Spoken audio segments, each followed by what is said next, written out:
A lot of times it's more common for people to turn their head the other way and not look, as opposed to approach the person and get a story and get a name.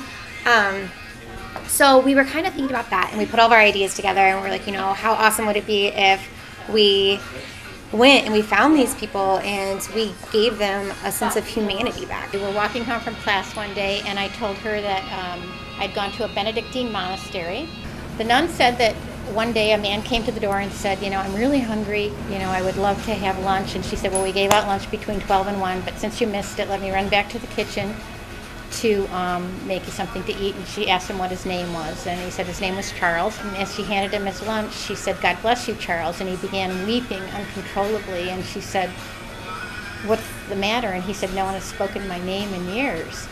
And she realized at that point that, just speaking somebody's name can make a huge difference to them, that makes them feel like they're a person and returns some sort of dignity into their life. And so I told Tiffany the story, and that's how we developed the naming project. What we did was we started going just on Columbus on the streets. High Street was the main one. And we would approach them and just, a lot of times they would ask us for money when we walk by, so that kind of gave us a cue that they are maybe homeless, maybe not. But so we would sit and we'd talk to them and figure out their name. We'd ask them family questions like, do you have any brothers and sisters? Where are you from?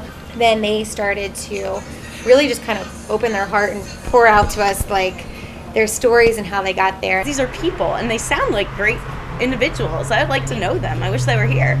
You can't just look at someone and make a snap judgment, and everyone forgets that, but I really need to think more about, like, one of them said that a guy had a college degree, and he couldn't find work, and I'm a professional working artist. That could happen to me. First story that I read was Sleepy Sean, and I know that I heard the story from Tiffany that guy, when they interviewed him, he just started to cry because he said nobody ever pays attention to him. He was so happy that somebody was just acknowledging his presence as a human being. I just really hope that other people that see this will take away that they're people too.